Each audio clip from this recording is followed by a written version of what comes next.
পাহাড়ি নদীর বুক চিরে আমরা এখন চলে যাচ্ছি লং লাক ঝর্ণা। আমার পিছনে এইটাই হচ্ছে সাঙ্গু নদী। আপনারা জানেন যে সাঙ্গু নদী অনেক খরস্রোতা। এই যে আমরা 6 জন রওনা দিয়েছি, এই যে পাহাড়ের বুক চিরে এরকম ভাবে নদীগুলো বয়ে যায়। এই নদীর যতটা খরস্রোতা, মানে বাংলাদেশে আর কোনো নদী নেই। এই যে উঁচু উঁচু পাহাড়, হ্যাঁ, এই পাহাড়ের কোনো সীমা নেই। ওই পাশে যে পাহাড়গুলো দেখা যাচ্ছে ওগুলোতে ঠিক মেঘ ভাসতেছে। বাংলাদেশ যে স্বর্গ, এটা একমাত্র বান্দরবানের জন্য হয়। বাংলাদেশের সবচেয়ে সুন্দর জায়গা কেন বান্দরবান বলা হয়? Bangladesh is a land of beauty, এবং এর মধ্যে বান্দরবন যেন এক টুকরা স্বর্গ।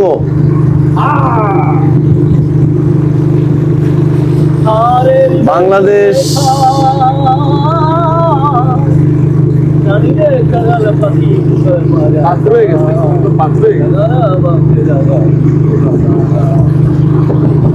এই ভিউ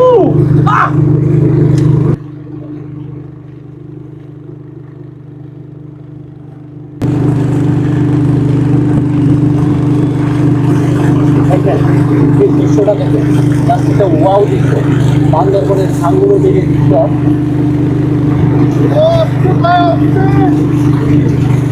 বাঁকে বাঁকে রোমাঞ্চকর একটা জায়গা।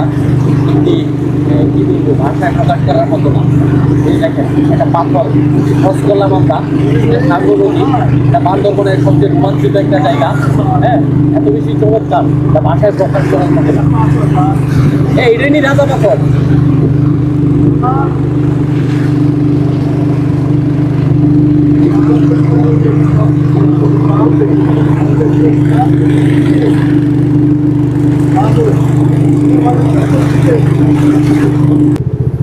আমরা এখন চলে এসেছি রাজা পাথর। রাজা পাথর বলে এই জায়গাটা। এখানে এত সুন্দর ল্যান্ডস্কেপ, পাথরের পাহাড়। আমার এই যে মাথার উপরে দেখতে পাচ্ছেন, এটার সীমানা খুঁজে পাওয়া মুশকিল। খুব সকাল সকাল রওনা দিয়ে আমরা চলে এসেছি। এই নদীটা আমাদের প্রতিটা মুহূর্তে যে চ্যালেঞ্জ ছুড়ে দিয়েছে, এটা জাস্ট ভাষায় বর্ণনা করা যাবে না। প্রত্যেকটা মুহূর্তে মনে হচ্ছিল জীবন মৃত্যুর সন্ধিক্ষণে। পানির স্তর দেখলে বোঝা যাবে যে এক অংশ থেকে আরেক অংশ উপরে।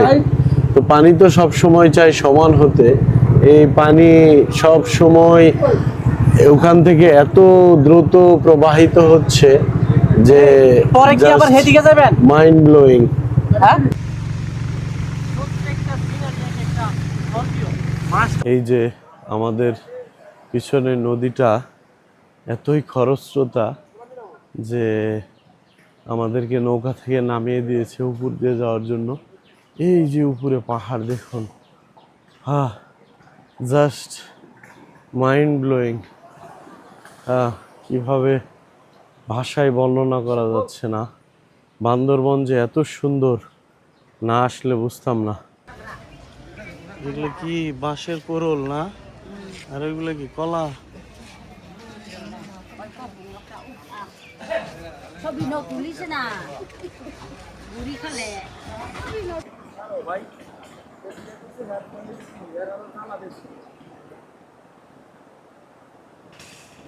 আমার নিচে পিছনে এই যে দেখুন পাহাড়ি মানুষজনের বাড়িঘর। তো আমার এই নিচ দিয়েই সাঙ্গু নদী বয়ে যাচ্ছে। গর্জন হয়তো শুনতে পাচ্ছেন। নৌকা থেকে নেমে দিয়েছে, তো এখানে নৌকা আর নিয়ে যাওয়া সম্ভব হচ্ছিল না। এবং দুই পাশেই পাহাড়, সেরকম গ্রাম নেই। এই পাহাড়গুলো থেকে ক্রমাগত পানি নেমে আসতেছে। এই কারণে এই নদীর সব জায়গাতে স্রোত, এবং একটা অংশ থেকে আরেকটা অংশ যখন উঁচু বা নিচু এরকম হচ্ছে, তখন হচ্ছে কি ওই অংশ থেকে প্রবল বেগে পানি ধাবিত হচ্ছে। এই কারণে সাঙ্গু এতই খরস্রোতা, কয়েকবার তো জীবনের ঠিক ত্রাহি ত্রাহি অবস্থা। মানে দোয়া কালমা যা পারতাম সব পড়তেছিলাম। এই যে, তো মানে প্রত্যেকটা মুহূর্ত এই নদীটা আপনাকে চ্যালেঞ্জ ছুড়ে দিবে। আমরা এই যে রকের ভেতর দিয়ে যাচ্ছি, পাহাড় পাথর এরকম রাস্তা। আমার সামনের দল আছে, নৌকা আবার একা একা ঠেলে নিয়ে গিয়ে সামনে আমাদের জন্য ওয়েট করছে। আমরা এখন গিয়ে নৌকায় উঠবো। রাস্তা দেখুন একবার, এরকম পাহাড়ি রাস্তা।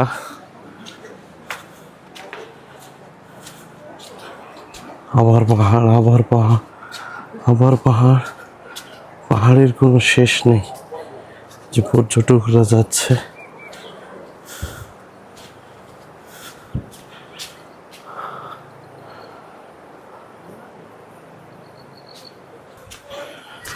জীবন এখানে অ্যাডভেঞ্চারময়, মানে যে অ্যাডভেঞ্চারের ভিতর দিয়ে হাঁটছি, এই যে পাহাড়ি পথ বেয়ে, এটা আসলে খুবই ট্রাবলসাম। সকালে তেমন কিছুই খাওয়া হয়নি, আমি বুদ্ধি করে এই দেখুন, এই নদীর পানিগুলোর উৎস হলো এরকমভাবে ঝিরি থেকে নেমে আসা পানি। এগুলোর ভিতর দিয়ে পানি আসতেছে এবং এরকম ও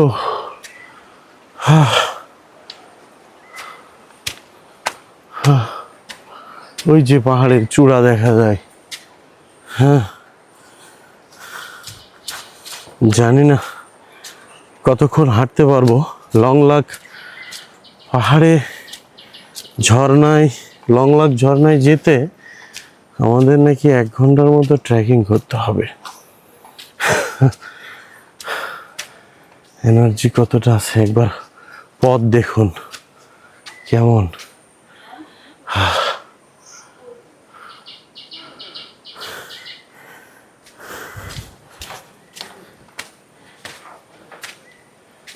এই ব্রো,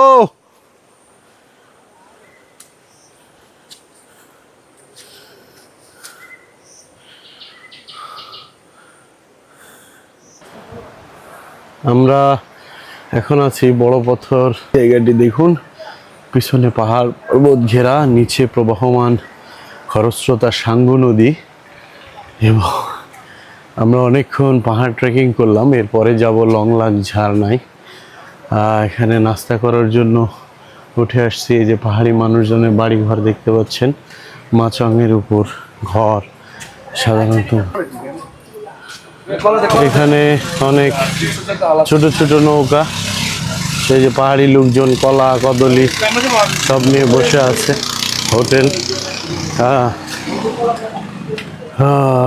পাহাড়ি লোকজন বিক্রি করছে। এর জায়গার নাম কি? বাগিমো। ও আচ্ছা, এই যে আমরা বাঘিমোতে আছি, কলা খাবো এখন। আমরাও শক্তি সঞ্চয় করতে হবে, প্রচুর হাঁটতে হবে। ওই যে পাহাড়ি ছোট ছোট বাচ্চারা উপরে।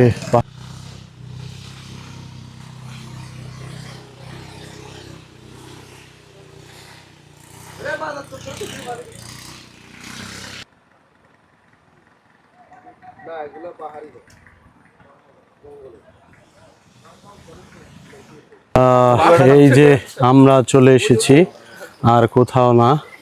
এই যে আমাদের পেছনেই সেই লাংলক ঝর্ণা, যেটা দেখার জন্য এত কষ্ট করে আমরা আসলাম বান্দরবন থেকে। সকালবেলা রওনা দিয়ে নৌকা নিয়ে, এটা সীতাকুণ্ডুর চেয়ে বড় পাহাড়। এটা কত ফুট উচ্চতায় পরে গিয়ে আপনাদেরকে জানাতে পারবো। এখন এই যে এখানে বিভিন্ন মানুষজন রেস্ট করতেছে, খাওয়া দাওয়া করছে, আমরাও খাওয়ার জন্য অপেক্ষা করছি। এখান থেকে আর 5 মিনিট ট্রেকিং করলে এই ঝর্ণাটার কাছে যেতে পারবো এবং এটা জেনে ভালো লাগবে আপনাদের। এটাই হলো বাংলাদেশের সর্বোচ্চ ঝর্ণা, মানে এর চেয়ে বেশি উচ্চতার কোনো ঝর্ণা আর নেই।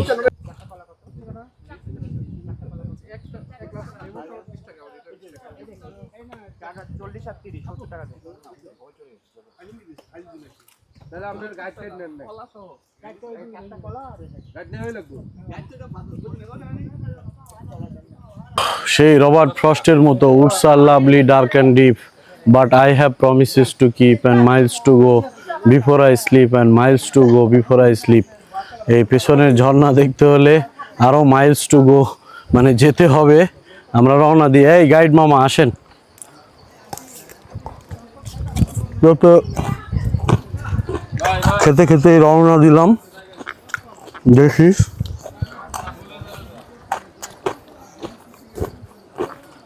কত দূর যেতে পারি। চলে এসেছি, যাচ্ছি। আমার সাথে অনেকেই ছিল, এই মুহূর্তে আছে। নাম কি? মাহমুদুর রহমান নাহিদ। মাহমুদুর রহমান নাহিদ। হ্যাঁ। কি করা হয়? আমি হচ্ছে ঢাকাতেই থাকি। ঢাকাতে Student। পড়াশোনা কিসে?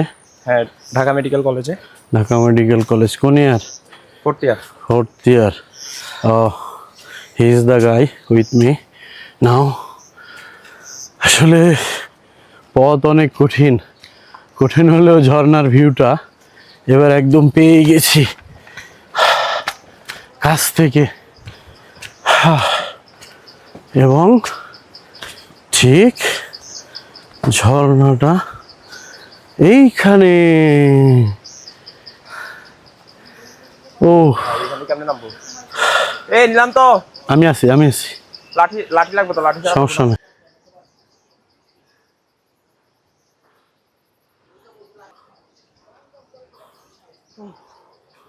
এই মুহূর্তে আমরা আছি বাংলাদেশের সর্বোচ্চ ঝর্ণা লংলাক ঝর্ণায়।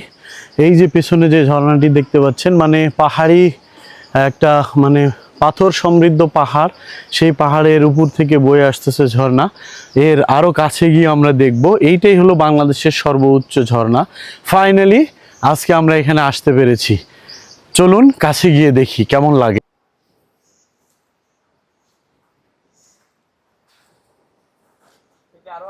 এখানে পথ অনেক কঠিন, এই যে পাহাড় পাথর, এর ভেতর দিয়ে হাঁটা চলা। চলে এসেছি আমরা ঝর্ণার, এখান থেকে দৃশ্য দেখা যাচ্ছে।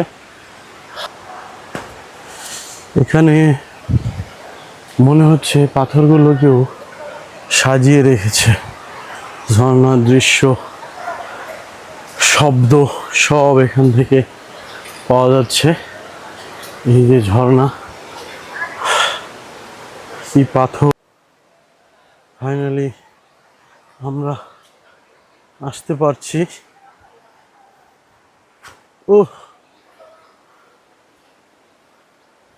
অবশেষে আমরা চলে এসেছি। এই যে লাংলক ঝর্ণা, বিশাল উঁচু, বাংলাদেশের সর্বোচ্চ ঝর্ণা হচ্ছে এটা। এবং এত কষ্টের পর ফাইনালি আমরা এখানে রিচ করতে পেরেছি। জাস্ট চারপাশের ভিউগুলো দেখুন, মনে হচ্ছে যেন এই উপর থেকে পানিগুলো বাষ্পের মতো করে চলে আসতেছে। আর এখন নিচে পানির কোনো অস্তিত্ব নেই, এসে পড়ছে একদম পাথরের উপরে পানিগুলো। আমাদের কাছে যাওয়ার সুযোগ নাই, তবে আশপাশ থেকে এর আরো সৌন্দর্যগুলো দেখাবো। এখানে পাথর পড়ে, এখানে যারা আসবেন তারা এমনিতেই যদি প্রচুর স্ট্যামিনা না থাকে তাহলে এখানে আসার দরকার নাই। এখানে আসতে প্রচুর কষ্ট, তবে এলে মন খুশি হয়ে যাবে, ভালো হয়ে যাবে, এরকম একটা ভিউ পাব। ফাইনালি আমরা এই ঝর্ণার কাছে চলে এলাম। এখান থেকে সোহেল সাহেব, অবশেষে এলাম।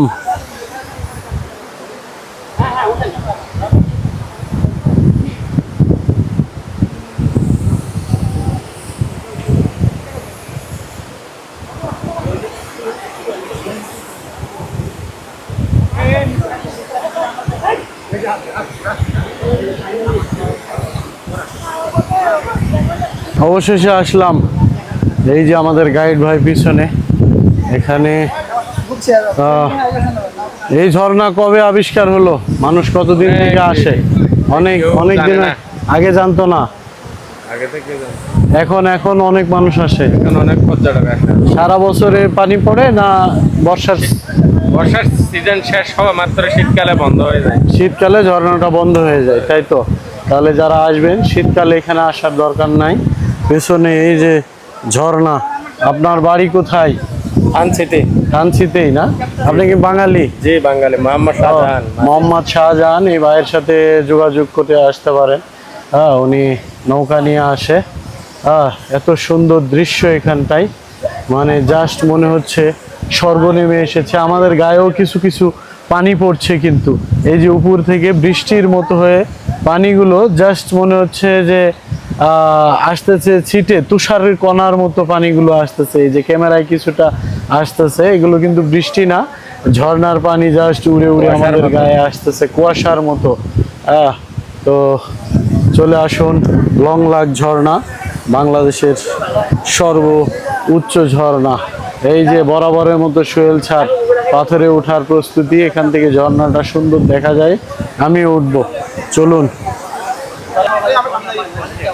অবশেষে আমরা পৌঁছে গেছি সেই লং লাক ঝর্ণা, যেটা বাংলাদেশের সর্বোচ্চ ঝর্ণা নামে পরিচিত। এটি বান্দরবনের থানচি উপজেলার একদম গহীন পাহাড়ি অঞ্চলের ভেতরে এই পাথুরে পাহাড়ের উপর থেকে নেমে আসতেছে এই ঝর্ণাটা, এবং দেখুন পড়তেছেও হলো পাথরের উপরে পানিগুলো, এবং আকাশে থাকতেই পানিগুলো জাস্ট কুয়াশার মতো মিলিয়ে যাচ্ছে। এই এক অভূতপূর্ব দৃশ্য, আপনি সরাসরি যদি এখানে না আসেন তাহলে এই দৃশ্যটা দেখা সম্ভব হবে না। হ্যাঁ, এটা এত সুন্দর ঝর্ণা, এখানে বর্তমানে পর্যটনটা জনপ্রিয় হওয়ার পর অনেকেই আসতেছে, অনেক সময় মেয়েরাও এখানে চলে আসতেছে। আমরা আসার পথে অনেককেই দেখলাম, তবে আসার পথটা অনেক কঠিন হলেও এই ঝর্ণার এই সুন্দর দৃশ্য দেখে জাস্ট মনটা ভরে গেছে। আপনারাও চলে আসুন থানচি উপজেলার এই বিশাল বড় লং লাক ঝর্ণা দেখতে। ও ঝর্ণা দেখুন, মানুষ কি বিস্ময়ে দেখছে এই ঝর্ণার সৌন্দর্য। এখানে অনেক লোক সবাই আসছে, ছবি তুলতে হচ্ছে লাইন দিয়ে, মানে এত সবাই তাদের মেমোরিজ গুলোকে ক্যাপচার করে রাখতে চাচ্ছে। জাস্ট অসাধারণ দৃশ্য। এখানে অভূতপূর্ব দৃশ্যের রচনা হয়েছে। এখন আমরা নিচে যাব, কিছু অ্যাক্টিভিটি করব, দেখব, নিজেরাও গোসল করার চেষ্টা করব। এই যে সবাই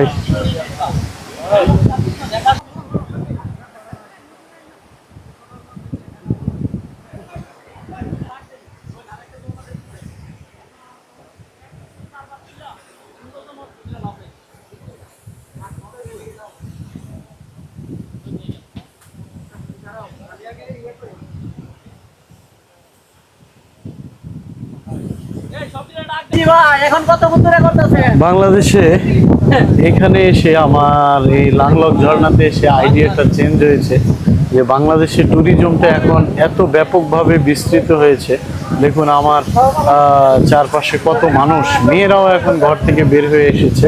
এখানে সবচেয়ে বড় ভূমিকা যে জিনিসটার আছে সেটা হচ্ছে আমার মনে হয় সোশ্যাল মিডিয়া, কারণ সোশ্যাল মিডিয়াতে এত বেশি রিলস ভিডিওস, ইউটিউব ভিডিওস তৈরি হচ্ছে যে মানুষ, সব শ্রেণী পেশার মানুষই একদিন দুই দিনের অবকাশ পেলেই ছুটে চলে আসতেছে। মানে বিভিন্ন দেশের বিভিন্ন টুরিস্ট লোকেশন যেখানেই আপনি যান না কেন সেখানেই এরকম ভিড় দেখতে পাবেন।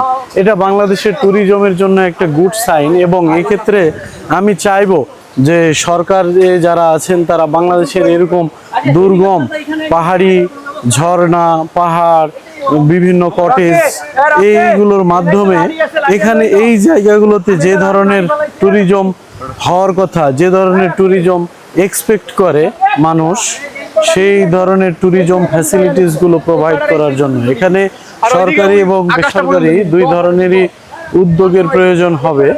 এবং এ ধরনের উদ্যোগ যদি আরও বেশি গ্রহণ করা যায় তাহলে দেখা যাবে যে আমাদের ট্যুরিজমটা আরও বেশি স্প্রেড হচ্ছে, শুধু দেশেরই নয়।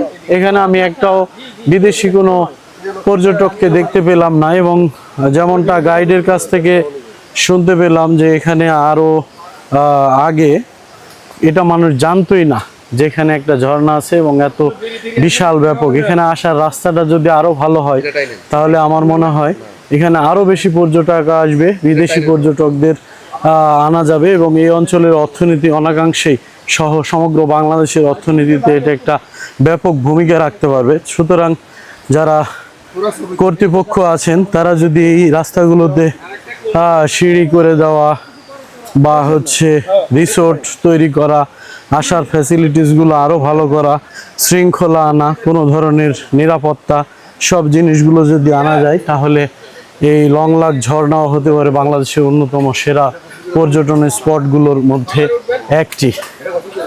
আজকের এই লং লাক ঝর্ণার ভিডিওটা এখান থেকে শেষ করছি। যারা দেখছিলেন তাদের ধন্যবাদ।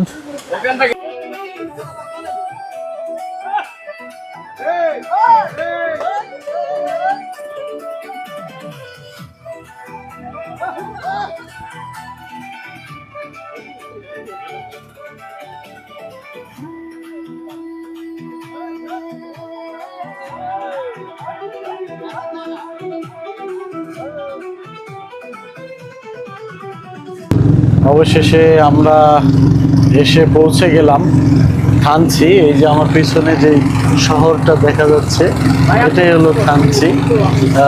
থানচি একটা উপজেলা, সাধারণত এটা বান্দরবনের একটা উপজেলা। আমরা শেষ ঘাটে এসে পৌঁছাইছি।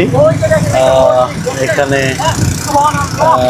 বিজিবি ক্যাম্প আছে, এই ক্যাম্প থেকেই সাধারণত মানে নৌকাগুলো ছেড়ে যায়। বিডিআররা এরা নিজস্বভাবে বিজিবির সদস্যরা তত্ত্বাবধান করে এবং এখান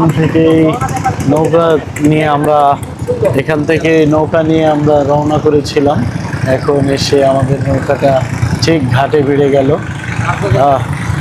তো সবাইকে ধন্যবাদ। আজকের এই বান্দরবনের থানচি ঘাট থেকে আজকের ভিডিওটা শেষ করলাম। যারা এতক্ষণ দেখছিলেন সবাইকে ধন্যবাদ।